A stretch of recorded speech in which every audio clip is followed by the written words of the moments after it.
Welcome to Happy Healthy Living with Yvonne Douglas, and welcome to my kitchen. My name is Doug. I am so glad you are here today because I have a very special holiday meal that is really close to my heart. This menu is a little journey through my family's heritage. It's a blend of German, Hungarian, and Italian flavors that kind of remind me of my mom and dad and all those family gatherings that made the holidays so special growing up. So, if you are ready for a cozy, heartwarming feast with a little European twist, stick around and let's get cooking.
Okay, so you're probably saying, Doug, what are we going to be making today? Well, we're going to be doing an appetizer, we're going to be doing an entree, and we're going to be doing a dessert all in one video. So, what we're going to have for an appetizer is a Tuscan Hungarian bruschetta. For our main course is a Bavarian paprika or paprika roast. Plus, our two sides are going to be garlic mashed potatoes and Brussels sprouts that are going to be in butter with some Italian seasoning and Parmesan cheese. And then the dessert is going to be a cinnamon kissed Italian panna cotta. So I hope you stay tuned for these wonderful recipes I came up with, and I hope you enjoy it. And if you have any questions, please leave them down below. Now, let's start cooking.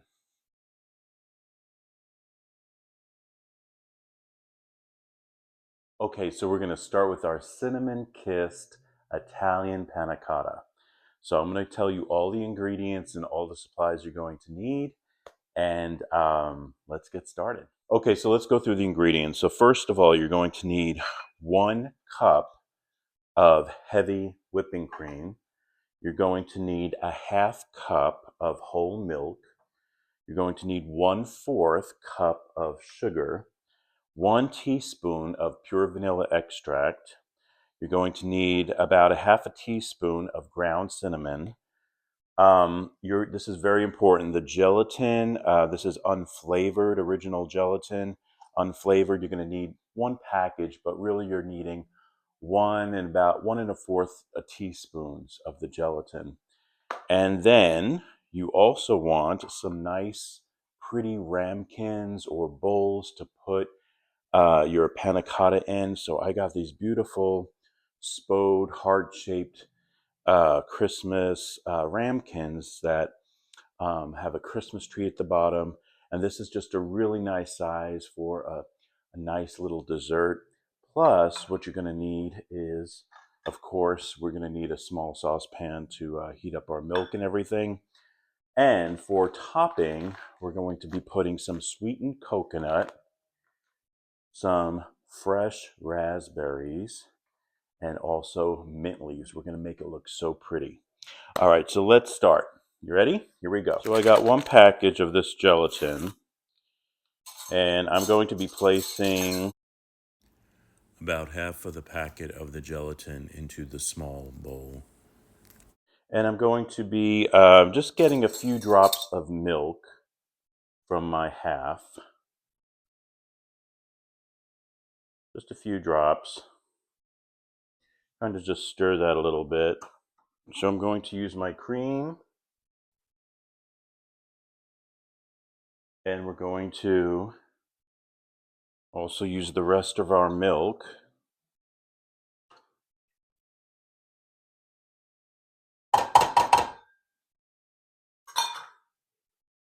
And our sugar. Now we're going to stir it and we're going to bring it to a boil because we need our liquid to be boiled so we can activate the gelatin. So make sure you bring it to a boil and keep stirring. Okay, so you can see that our gelatin has bloomed, which basically means it is settled. It kind of sets with the milk. And so what I'm going to do now is with my heated cream and milk and sugar mixture, I'm going to add it to the gelatin.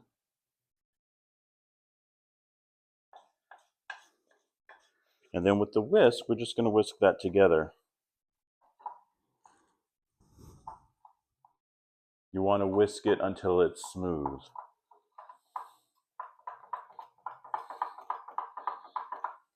Now, we also want to add our vanilla.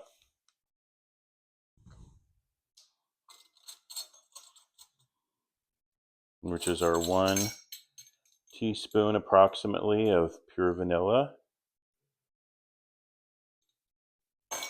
And we also want to add our cinnamon.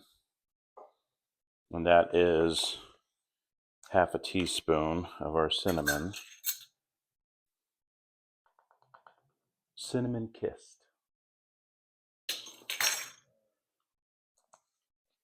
And again, use your whisk and blend that up. It looks good.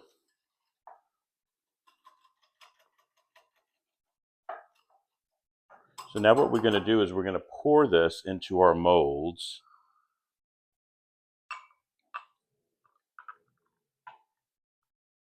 And I'm going to leave just a little space. I'm not going to go straight to the very top because we want room for our toppings.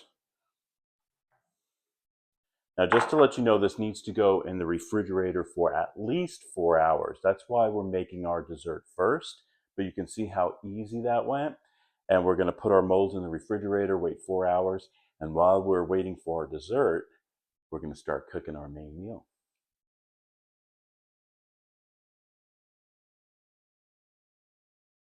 Okay, so what I'm doing here is I'm adding some olive oil to this pork loin fillet, and I'm also adding about a teaspoon of fresh thyme leaves and just rubbing it onto the pork. Plus, I'm adding, this is Szeged brand. This is sweet Hungarian paprika. Some people say paprika, but I say paprika. And what I do is I just kind of just rub the whole top with the paprika. And I'm going to add a little garlic powder to it too. And I'm just sprinkling the top. So with all those flavors, the thyme, the Hungarian paprika, and the garlic powder, it's going to make it so good. Now we're going to sear it in a Dutch oven, and we're going to cook it in a Dutch oven. You can cook it in the oven in a roasting pan. And this is, I think, 1.5 pounds. So about 50, 60 minutes is really how long it should take for this to cook. But you always want to check it with a meat thermometer. And for pork, it should be at least 145 degrees. I like to cook mine a little bit more than that, like around 150 degrees, but it's really up to you. But I think between 145 150, that's the internal temperature you really want. But we're going to cook ours today in a Dutch oven. So what I'm doing in this Dutch oven, I'm just going to add a drop of extra virgin olive oil, just a drop. And we're going to sear the pork fillet, and I'm going to put this on a very, very high flame. We want this very, very hot so we can sear it. Then we're going to lower the temperature. We're going to add 1 cup of chicken broth, and also about half of an onion, white onion, and salt and pepper, of course, to taste. So while that is heating up, let me just show you this over here. On this side, I have my potatoes. So I got, this is just for 2 people, so I used 2 large russet potatoes that I washed and peeled and cut into fourths, and we're going to cook that up. You want to put it in some water, and once it starts bubbling, you want to lower the flame, of course, and cook it until the potato is tender.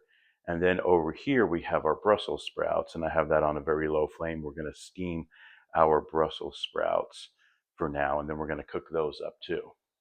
I'm going just to swirl that olive oil around a little bit, and I think it's pretty hot, so we're going to add our roast. And you can hear that sizzle. Can you hear that sizzle? And that's what you want. We're going to sear it. I'm going to sear it on both sides.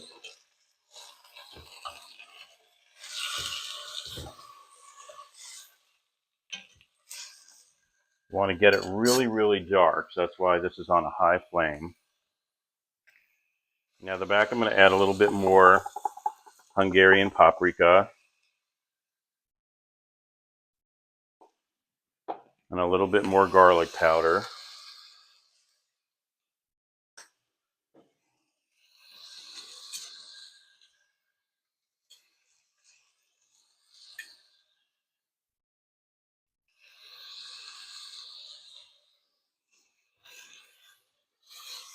Turn that back around. Yeah, you can see what a nice, from the paprika, how it got a little darker, and that's what you want. So what we're going to do now is, and this should only be like maybe a minute or 2 for each side. So once I lower the flame, I'm going to be adding 1 cup of chicken broth and the onions to it. And then we're going to lower the flame, keep it covered, and we're going to let this cook for around 50 minutes to an hour. But like I said, you got to check that internal temperature.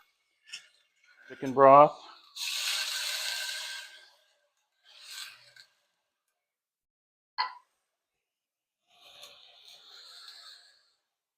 Make sure that's on a low flame. And then we're going to add our onions. Don't get scared. It's going to make a really nice gravy too, by the way. Okay, so I'm going to cover this, and we're going to let this cook on a low flame for at least an hour. Now let's check on our potatoes. Okay, let's test our potatoes. The way you test it is get a fork, and yep, they are soft. When your fork can go through the potato, you know that it is done. Let's check our Brussels sprouts, see if they're tender.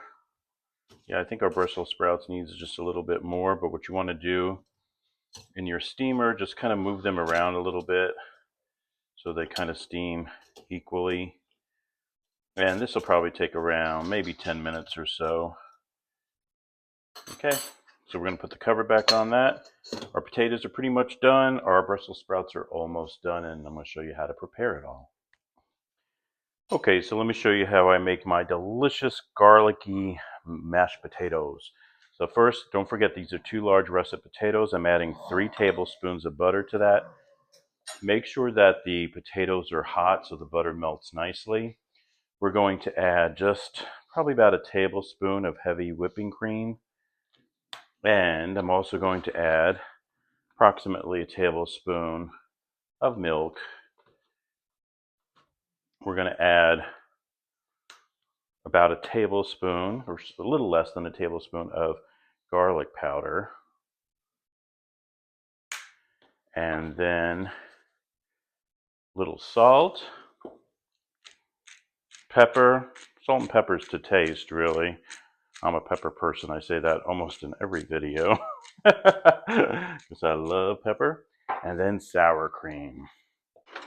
So we're going to add approximately 2 tablespoons, heaping tablespoons of sour cream. And like I always say, when you cook, you should always taste. So let's mix this up. You can use an old-fashioned potato masher if you want, but I like using the mixer. Almost like gives you whipped potatoes. Okay, let's taste it, see how it tastes.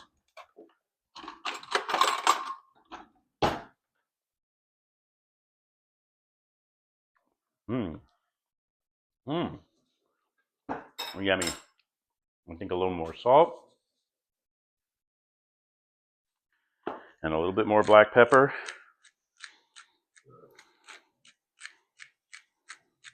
And we're going to add just a little bit more milk. Just a touch.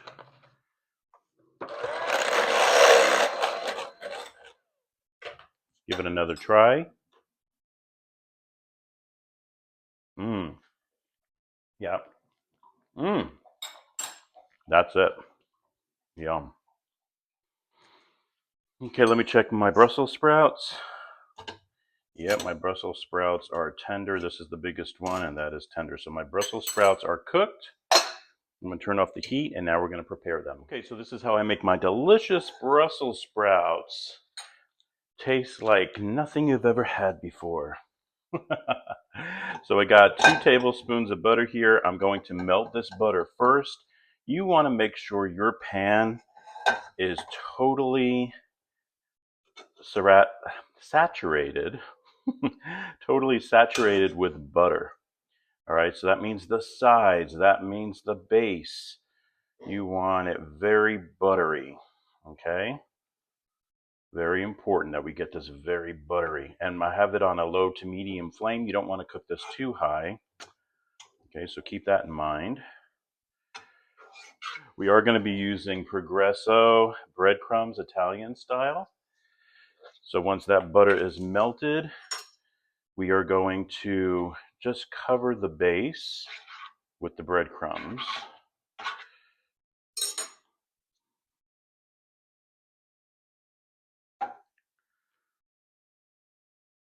All right, I think that's pretty good. And now we're going to watch what I do. I'm just going to sprinkle the breadcrumbs at the bottom, just like that. I'm going to toss the Brussels sprouts in there. I'm adding just a coating of salt, a coating of freshly cracked black pepper,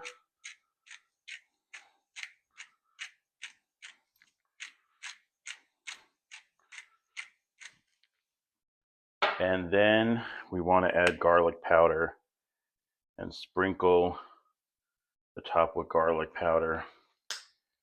And then we're going to give it a shake. Shake, shake, shake. Shake, shake, shake. Shake your Brussels sprouts. Shake your Brussels sprouts. You want to make sure your Brussels sprouts are coated with that breadcrumb butter mixture. And that looks great. And then we got one last thing to do. See how quickly this goes? This does not take long to do. And our last thing we're going to do is we're going to grate some Parmigiano Reggiano cheese. And we're going to just grate it on top of the Brussels sprouts, just like that. As much as you want to do. I think that's a nice amount. Give it another shake. Give it a couple of tosses. And that's it. You're done with your Brussels sprouts. How easy was that? And they're going to taste so good. In fact, let's have one right now. If I can grab one. Mmm. Mmm. Mmm. So good. Love it.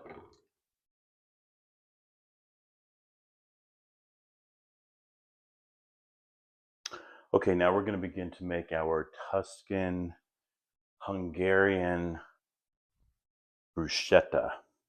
That's Tuscan Hungarian bruschetta. So I'm going to be using about a tablespoon of extra virgin olive oil in this small little frying pan. This is going to be for our garlic. We're going to cook up our garlic first. Now I'm using approximately 3 garlic toes, actually 2.5, but for this amount. So we want our oil to be heated up first, and then we're going to add our sliced garlic. Okay, so I think our oil is pretty warmed up. I'm going to add our sliced garlic now. I love the way garlic smells. So good. So, I hope you're enjoying this meal. This is very easy to make. 3-course meal here. We have our dessert. Notice we started with our dessert first because it takes the longest to complete. And then we moved on to our entree and our sides. And now we're going to work. The last thing we do is our appetizer, which is our Tuscan Hungarian bruschetta. And why? Because you want to serve this as soon as the bread is out of the oven. So this is done last. So I'm just going to toss my garlic around. And you just want to get this just where they're dancing a little bit. You can see how they're dancing. You don't want to get them dark. You just want to cook them up for about maybe 30 seconds to a minute. Not even. Make sure it's on a low flame. This could be a little bit lower. And I think this is going to be really good. And then you need French. So this is a French baguette, but you can use Italian bread, of course. I just couldn't find it at the store today, so I just got a baguette. But you want to slice this around, maybe about 1 inch thick.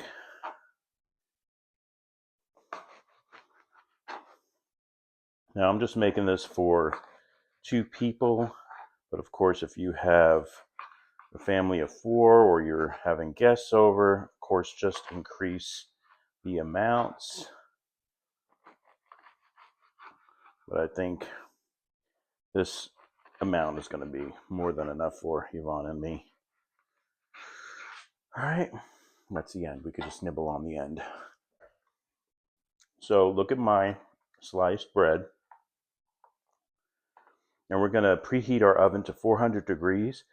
And we're going to toast this for approximately 5 to 7 minutes. And before I put it in the oven, I am going to brush it with some olive oil.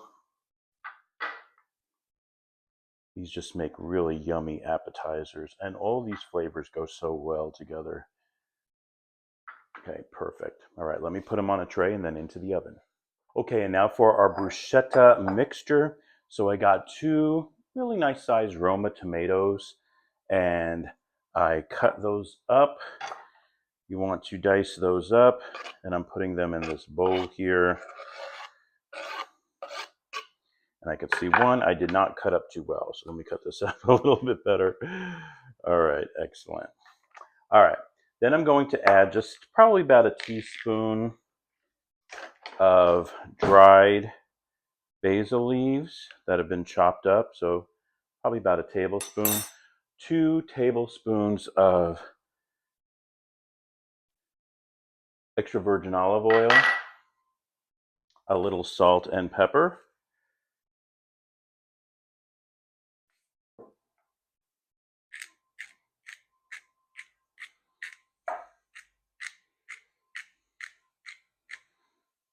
and then I'm going to add that garlic that we kind of cooked up a little bit. It's okay if some of that extra virgin olive oil goes in there too, that's fine. And we're going to mix this up just a little bit. And now what makes it Hungarian is our Hungarian paprika or paprika. You probably want about a teaspoon of that.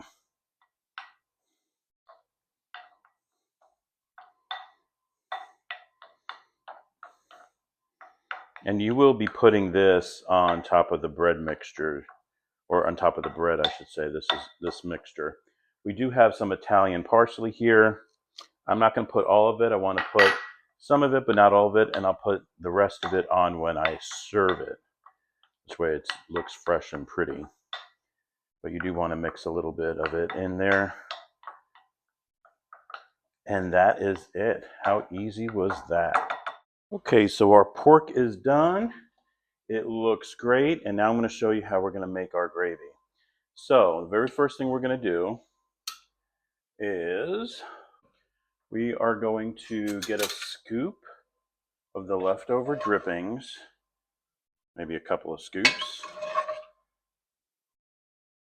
And what I'm going to do is I'm adding 1 heaping tablespoon of flour, and I want to stir that together and get it smooth. So you definitely want to do that first, get it smooth in a separate bowl before you put it in there. Just keep stirring it.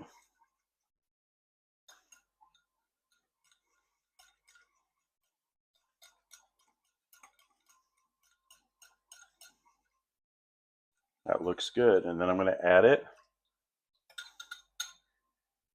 to my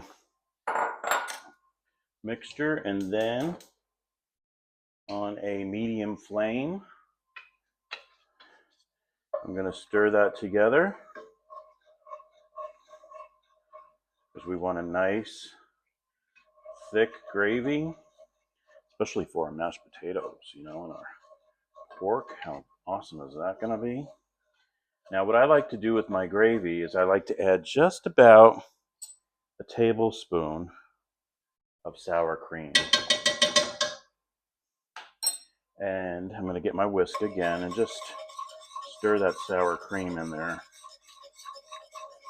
You can leave the sour cream out if you want, but I just think it adds that little extra something. That's something,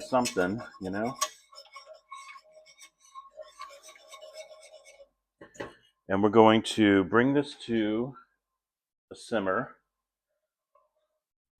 and just keep stirring it. And look how beautiful that gravy looks. Nice and thick. We're going to add it to our gravy boat. Yum. This is going to be such a delicious Christmas dinner. Outside the snow is falling and the friends are calling you. It's okay, we can sing. It's okay, we can sing when we cook. We don't care who likes it or not.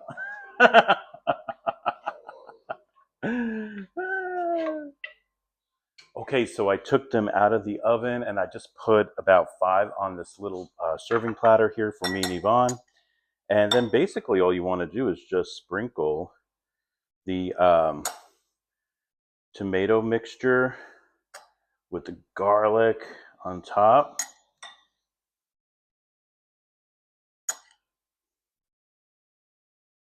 And I'm going to add, remember I put a little of that Italian parsley off to the side so it stays nice and fresh and looks pretty. And look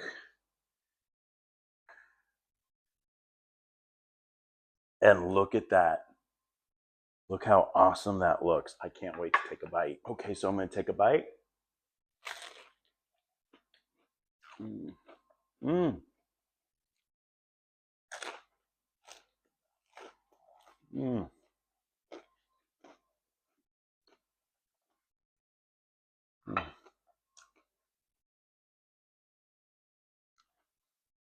So delicious. Okay, so I wanted to show you my panna cotta. You can see it's in these really pretty molds, these ramekins actually. And what I'm going to do is I'm just going to sprinkle the top with sweetened coconut.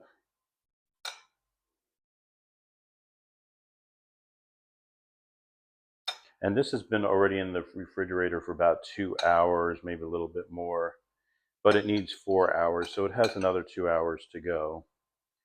And what you want to make sure is that it is all firm, and it's getting there. Not there totally, but it's pretty much there.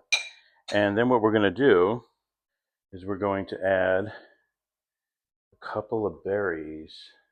Actually, let's add our mint leaf first. and then a couple of berries. I think 3 is good.